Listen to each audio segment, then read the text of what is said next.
की होती है, और जो लोग अपने बताए हुए मार्ग पर बुजुर्गों की बताई बात की अवहेलना करते हैं, वो जितनी जमीन होती है सब बेच देते हैं, मकान दुकान बिक जाते हैं और उनकी बर्बादी हो जाती है। आज हमारी समझ में आया कि हमारी जो आज दुर्गति है, आज भी सदियों के बाद कहे कि हजारों साल के बाद लोकतंत्र स्थापित होने के बाद भी अखबार में खबर छपती है, फला जगह दलितों की बारात पिटी, फला जगह मूछ रखने पर हत्या हुई, फला जगह जाति के नाम पर नरसंहार हुआ, फला जगह बस्ती जला दी गई, फला जगह दलित समाज की बहन बेटियों के साथ दुराचार करके हत्या कर दी गई। ये सब कुछ हो क्यों रहा है?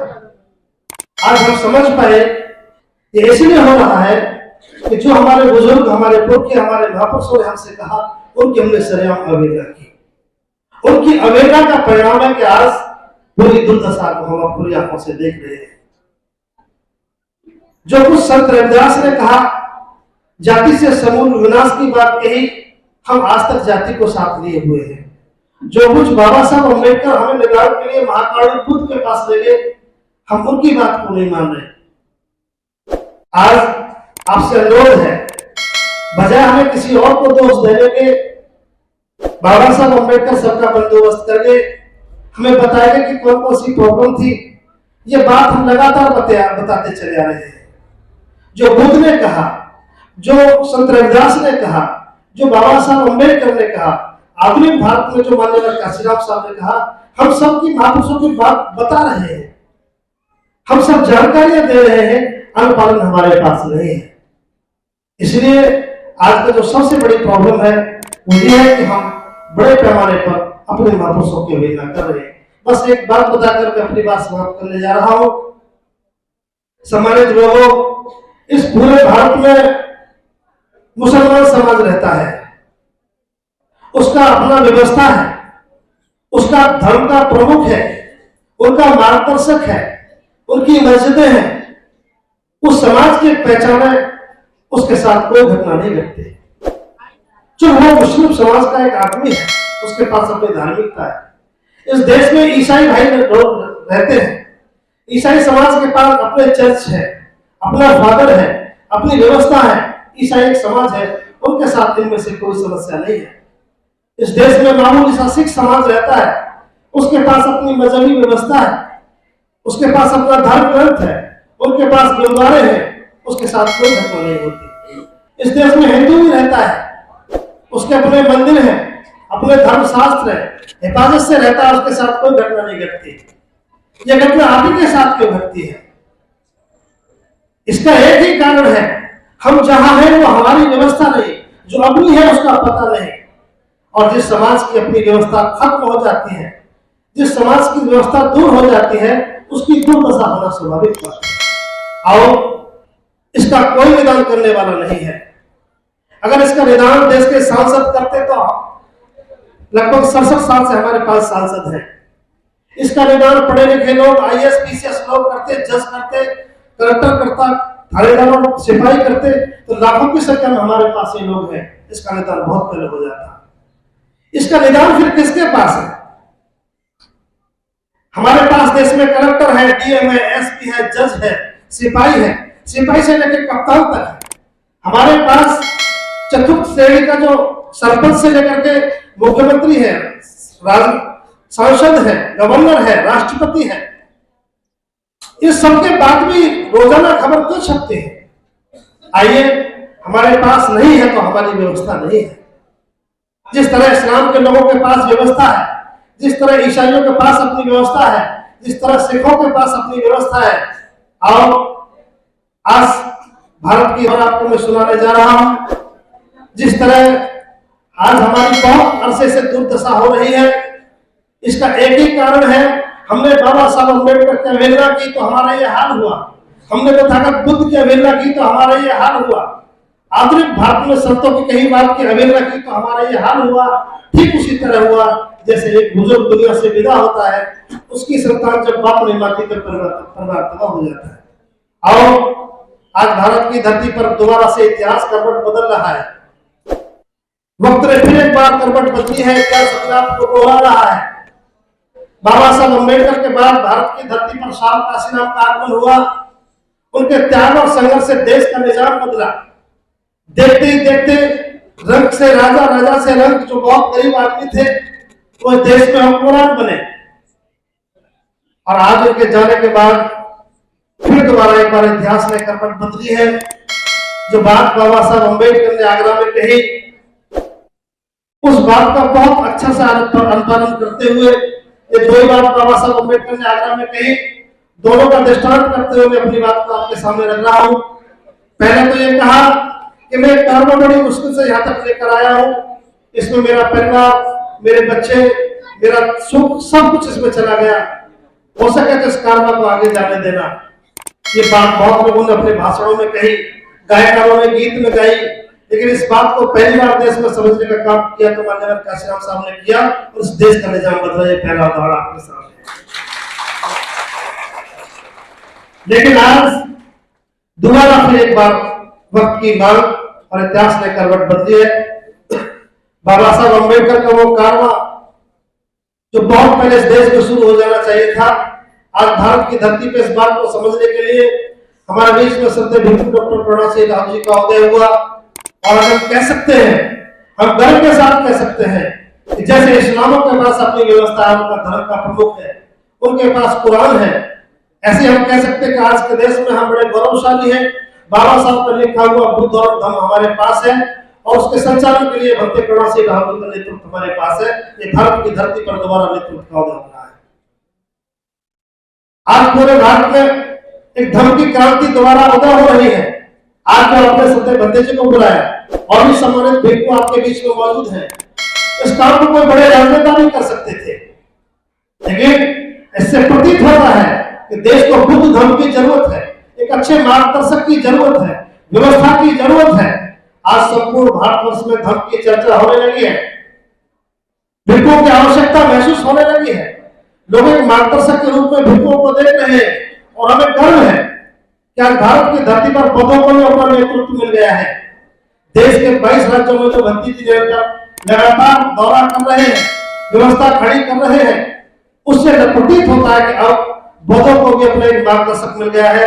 और मैं आपको गर्व से कह सकता हूं, ये देश में जंग आखिरी होगी, बौद्धों की व्यवस्था खड़ी हो रही है।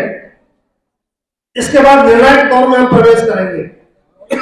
सारे लोग मिलकर के एक समय आ गया है, जो काम आप लोगों ने श्याम काशीराम साहब के साथ किया, अपनी गरीबी से लड़े लेकिन साहब को मजबूत किया, अपने अभाव से लड़े लेकिन साहब के साथ लगे तो देश का एक निजाम बदला। मैं दोबारा आपसे एक आह्वान कर रहा हूँ, बौद्धिस्ट आदमी होने के नाते, मेरे बौद्ध समाज के लोगों, अब देश में बाबा साहब अम्बेडकर की बात दोबारा से कही जाने लगी है। देश को सत्ता से भी पहले व्यवस्था की जरूरत है। पूरे देश और दुनिया में उन्हीं का साम्राज्य है जिनकी व्यवस्थाएं है, न केवल भारत में बल्कि पूरी दुनिया में। आज भी भारत में एक व्यवस्था का साम्राज्य है जो जिसे तुम सत्ता कह रहे हो, और आप भी स्थानीय रूप से इसका इलाज करना चाहते हो। इसका बंदोबस्त भी धर्म का मार्ग है और धर्म का मात्र एक अंतिम मार्ग होगा, इसके बाद फतेह आपकी होगी। एक वक्त आ गया है, नेतृत्व हमें मिल चुका है। देश के बौद्ध समाज के लोगों इकट्ठा हो जाओ, तोड़ो परंपराओं को जो तुम्हें जातियों का नाम लेती है, इकट्ठे हो बौद्ध धर्म के नाम पर, विनाश करो जाति का। ये सारा का सारा मामला बौद्ध धर्म का है। एक धर्म का मुकाबला, धार्मिकता का मुकाबला देश में धर्म ही करता है, दूसरी शक्तियां कोई हमारे पास नहीं है। डॉक्टर बाबा साहब अम्बेडकर का निर्देश है। आज पूरे भारत में हमारे साथ क्राइसिस धार्मिकता की है और जातियों से घिरे पड़े हैं। इसका एक ही रास्ता है, बाबा साहब अम्बेडकर के वो बात याद करिए। हमने अवहेलना की, 56 को 67 साल हमारे इसी बात में गुजर गए। एक महापुरुष ने ये बात कहते हुए जिंदगी में उनकी आंखों में आंसू आ गए, गला भराया। उस शब्द की बात को कब तक हम गीतों में गाते रहेंगे।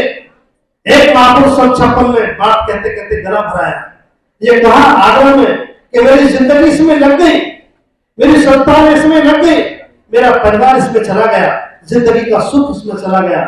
इस कारवा को बड़ी मुश्किल से मैं यहाँ तक लेकर आया हूँ। मेरे समाज के लोगों, इस कारवा को आगे बढ़ाना, किसी भी सूरत में पीछे में थकने देना। और हमें बुद्ध और धर्म के लिए इशारा किया, कब तक हम इंतजार करते रहेंगे। आज मैं आपसे निवेदन कर रहा हूँ, आप लोग संपूर्ण भारतवर्ष के लोगों के लिए संदेश है। भले हम आज गाजीपुर में बात कर रहे हैं, लेकिन ये पूरे देश की समस्या है। आज भी हत्याएं पूरे देश में हो रही है। आज भी अनुसूचित जाति, पिछड़ी जाति के घर पूरे देश में चल रहे हैं। आज भी बहन बेटी के साथ दुराचार हो रहा है। आज भी बरातें पिट रही है। आज भी जाति के गंदे नाम लेकर के तुम्हारी तौहीन हो रही है। आओ, इसका मामला सत्ता से नहीं, व्यवस्था से बनेगा। सत्ता तो उभार में मिलेगी। सारे देश के लोग आज इकट्ठा है। भक्ति करुणाशील के रूप में नेतृत्व मिल चुका है। जातियां टूट रही है, क्षेत्र की सीमाएं टूट रही है और एक आंदोलन खड़ा हो रहा है। 21वीं सदी का बहुत महत्वपूर्ण आंदोलन होगा, जो कल बाबा साहब के बाद मान्यवर काशीराम साहब ने किया। मेरा पूरा भरोसा है, एक बौद्धिस्ट व्यक्ति होने के नाते आपसे बता रहा हूं, अपनी गवाही दे रहा हूं कि देश में पूरा का पूरा निदान बौद्ध धर्म की क्रांति से होगा। उसकी अगुवाई के लिए भक्ति करुणाशील हमारे बीच में आ चुके हैं। रोक नहीं। आंदोलन आज भारत में चाहे किसी व्यभिचार के खिलाफ हो, चाहे सरकार के खिलाफ हो, चाहे दिल्ली में हो, पंसील का झंडा सबसे आगे हमें दिखाई दे रहा है। मामला कोई हो, लेकिन उसकी अगुवाई पंसील का झंडा कर रहा है। मैंने कितने आंदोलनों में जाकर देखा है, चाहे मामला आरक्षण का था, चाहे मामला 2 अप्रैल का था, चाहे किसी हत्याकांड का है, चाहे जाति फूंक देने का है। आज गरीब आदमी पंसील का झंडा लेकर उस आंदोलन में सबसे आगे उठा है। दलों से ऊपर है। हम कहीं इकट्ठा हो ना हो, लेकिन देश में बौद्ध धर्म के लिए लोग इकट्ठा होने लगे हैं। ये किसी भी समाज के लिए एक अच्छा संकेत है। वो तुम्हारी सत्ता से नहीं डरता, वो तुम्हारी सत्ता से नहीं डरता, तुम्हारे जुलूसों से भी नहीं डरता। वो जब भी डरता है तो पंसील के झंडे से डरता है। उसको दहशत इस पंसील के झंडे से है। आओ, देश में धर्म क्रांति का आगाज है। आज देश में हम इसलिए टुकड़ों में बट रहे थे कि हमारे पास कोई नेतृत्व नहीं था। जो दशा साहब से पहले थी, आज वही दशा हमारी है। साहब है तो देश का निजाम बदला, देश के लोगों को पूरे बहुत बड़े सूबे में सरकार बनाने का अवसर मिला। आज बच्चा बच्चा बौद्ध समाज का जानता है सत्ता का सुख क्या होता है, सत्ता की बात करने लगा। लेकिन आज भारत की धरती पर फिर दोबारा एक बहुत जबरदस्त नेतृत्व पैदा हुआ है भक्ति करुणाशील जी के रूप में। उनके सानिध्य में न केवल उत्तर भारत में, बल्कि दक्षिण भारत में तमिलनाडु, आंध्र प्रदेश, कर्नाटका पूरा राज्य इकट्ठा हो रहे हैं। आपको जानकर खुशी होगी, एक मिनट में बात बताते हुए, आज जैसे बौद्ध धर्म की चर्चा होने लगी है, बौद्धों के मेले लगने लगे हैं। मैं भी देख रहा था, इसी सड़क पर कुछ बच्चे एक जुलूस लेकर आ रहे थे। उनके हाथों में पंसील का झंडा था। बौद्ध धर्म की क्या पहचान, मानव मानवीय समान। ये झंडा भले किसी राजनीतिक दल का होता, कोई परेशानी नहीं होती, लेकिन जब से ये पंसील का झंडा सड़क पर आया है, बहुत बड़ी तकलीफ देश में खड़ी होने लगी है। ये अंतिम जंग होगी तुम्हारे न्याय के लिए। तुम्हारे शोषण की अंतिम जंग पंसील करके छोड़ेगा। तुम्हारे खिलाफ अन्याय की अंतिम जंग पंसील बंद करेगा। इसलिए समाज साथियों, आज मैं आपको आमंत्रण दे, इस आमंत्रण के साथ एक बात बताना चाह रहा हूं कि आज पूरे भारत में, न केवल आज गाजीपुर में धर्म के नाम पर बहुत बड़े बड़े आयोजन हो रहे हैं। इसी 18 मार्च को बहुत जानकर खुशी होगी आपको।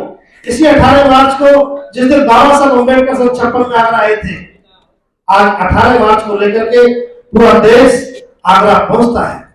लाखों की संख्या में लोग इकट्ठा होते हैं और कहते हैं खड़े होकर के, हे बाबा साहब अम्बेडकर, जहां तुम्हारे आंसू गिरे, जहां तुम्हारा रोते रोते गला भराया, जहां तुमने कार्रवाई के लिए अपील की, जो तुम्हारी एक आवाज थी, देश के लोगों का एक मार्गदर्शक था, भले ही हमारी पीढ़ी से गलती हुई, हमें अफसोस है, लेकिन आज भक्ति करुणाशील जी के सानिध्य में सारे देश के लोग आगरा में इकट्ठे होते हैं और संकल्प लेते हैं कि हम पूरे देश में धर्म का साम्राज्य स्थापित करके छोड़ेंगे और वो धर्म का साम्राज्य देश के लोगों को हुक्मरान बनाने का काम करेगा। ऐसे पूरे देश को एक उम्मीद देश में जा रही है। आओ, हम सारे लोग मिलकर के सदैव भक्ति करुणाशील जी के सानिध्य में जातियों को छोड़कर, संगठनों की सीमाओं से बाहर उठकर इस आंदोलन में प्रवेश करें। मैं इसलिए आपसे अनुरोध कर रहा हूं, जब मान्यवर काशीराम साहब का देश में उदय हुआ था, 12 साल तक वो महापुरुष हमारे बीच में कहते रहे कि मैं तुम्हारे लिए काम करने आया हूं। ज्ञान की कमी में और दुश्मन की चालाकी से हमारे लोग 12 साल तक साहब को किसी ने एजेंट कहा, किसी ने दलाल कहा, किसी ने दूसरे पार्टियों का किरदार कहा, लेकिन 12 साल उस महापुरुष को ये साबित करने में लगे कि मैं आपके लिए आया हूं। और आज हम साहब के ऋणी हैं, आज उनको महापुरुष कह रहे हैं। वही लोग तो मैं एक गलती को मैं आपके सामने दोहरा रहा हूं, तो दोबारा नहीं होनी चाहिए। आज भक्ति करुणा सिंह रावल जी भी संपूर्ण भारतवर्ष में धर्म की क्रांति की अगुवाई कर रहे हैं। जो गलती हमसे साहब के साथ हुई अब नहीं होनी चाहिए, वरना वो 12 साल साहब के हमारे काम आते हैं। आप जितना जल्दी हो सकता है, आपके पास जो भी देश में सामर्थ्य है, आप जिस रूप में रहते हैं, तन से, मन से, धन से, जितना जल्दी इस आंदोलन को अपनी ताकत प्रदान करने का काम करेंगे, बहुत जल्दी देश में धर्म की क्रांति होगी और ये उन सबको परास्त करेगा जो बुरी ताकतें हमारे सामने खड़ी है। आज हम सारे लोग मिलकर के इस क्रांति का हिस्सा बने और पूरे देश में जो धर्म की क्रांति दिखने लगी है, ये देश में एक मंगलकारी संकेत है।